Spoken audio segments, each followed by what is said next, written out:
በጣም ጠንካራ ኃይለኛ የምታድግ ቤተክርስቲያን አንዱ ምልክቱ ባጀቱ አይደለም፣ በፈረቃ ማምለኳም አይደለም፣ የጸጋ ስጦታ መብዛቱም አይደለም።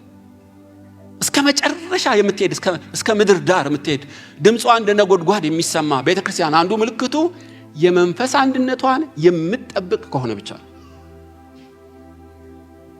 አንድነት ካልጠበቅ መቼና እንዴት እንደምንፈርስ መቼና እንዴት እንደሚያቧቅሰን ሰይጣን እሱ ጊዜ ነው የሚጠብቀው። ስለዚህ በቡድን በዘር ይከፍለናል፣ ዋናና ተከታይ በሚል ይከፍለናል። ከዛ በዚህና በዛ እያለ ውስጥ ለውስጥ እንደርሾ ያደራጀንና አንድ ቀን ፍሽካ ይነፋል፣ ተላትመን ጨረስ።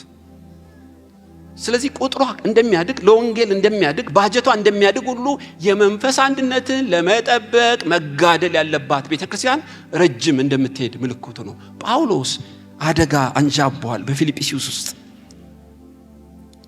አንድነታቸው እንደተናጋ አንድነታቸው መጠበቅ እንዳልቻሉ ሲገባው ፊልጵስዩስ ምዕራፍ 2 ጻፈላቸው። ታውቃላችሁ መለየትንም ይወድ መልካሙን ጥበብ ይቃወማል አይደለም የሚለው ምሳሌ ላይ መለየትንም ይወድ አንድነትንም አይወድ መልካሙን ጥበብ ሁሉ ይቃወማል። ሁሉ በጣም ከባድ ቃል ነው። ግብጽ 100% ክርስቲያን ነበረች በቤተክርስቲያን ታሪክ። ካቶሊክና ኦርቶዶክስ በማይረባ ስነ መለኮት ቴዎሎጂ ሲጣሉ የሚገባው ገባ። እነሱ ሲጣሉ ጊዜና ባጀታቸውን ሲጨርሱ ሌላ እምነት ሾልኮ ገባ። ሱዳን ክርስቲያን ነበረች፣ ቱኒዚያ ክርስቲያን ነበረች፣ ሰሜን አፍሪካ በሙሉ ክርስቲያን ነበር። በሙሉ ክርስቲያኖች በትንንሽ ቴዎሎጂ በሁሉም እኮ ልንስማማ አይገባም። መጽሐፍ ቅዱስ በጣም ጥልቅ ነው። በዋናው ከተስማማን ልብን በማስፋት የክርስቶስ አካል መጠበቅ ሲገባ አንዱ ዲኖሚኔሽን ከሌላው ጋር ተኩስ ጀመረ። አንዱ አንዱን ያወግዘው ያሳድደው ጀመረ።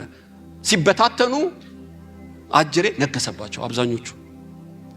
ወገኖች የመንፈስ አንድነት ቀላል አይደለም። የሁለት ሰው ጠብ አድርጋችሁ እንዳትቆጥሩት። የክርስቶስ አካል ስለሆነን ሁለት ሰው ከታመመ አካሉ ታመመ። ብዙ ጸጋ ተዳፈነ፣ መንፈስ ቅዱስ የሚያመጣውን ታድሶ አቆመ ማለት ነው። ስለ የመንፈስ አንድነት በምኞት በፍላጎት አይሆንም፣ በመጋደል ነው። መጋደል ምንድነው? እንቅልፍ ታጣለህ፣ በር ታንኳኳለህ። እባክህ አንድነታችን እንዲሆን ምንድነው ያላስማማን ነገር? ስለ ሁለታችን አይደለም፣ ስለ ክርስቶስ ወንጌል ሲባል በእኛ ምክንያት የሚጠፋ እንዳይገኝ መንፈስ ቅዱስ እንዳያዝን ፕሮግራሙን እንዳያጠፋው እንነጋገር፣ እንወቃቀስ። ካልተስማማንስ የሚያግዘን ሰውን ጨምራ። ከሁለት ሰዎች ጉዳይ ያልፋል። ባልንጀራዬ ከኔ ይሻላል ብለ በክርስቶስ የነበረው ሐሳብ በትህትና ማሰብ ከጀመርን ከወንድማችን ጋር አንድ ልብ እንዲኖረን እንቅልፍ ሊኖረን አይገባም። ለምን ወገኑ ይሄ ከሌለ ሁሉ የለም። በከንቱ ደከም። የገነባው ይፈርሳል፣ የሰበሰብከው ይበተናል። ዋጋ የከፈልክለት እንደምናምን ይሆናል።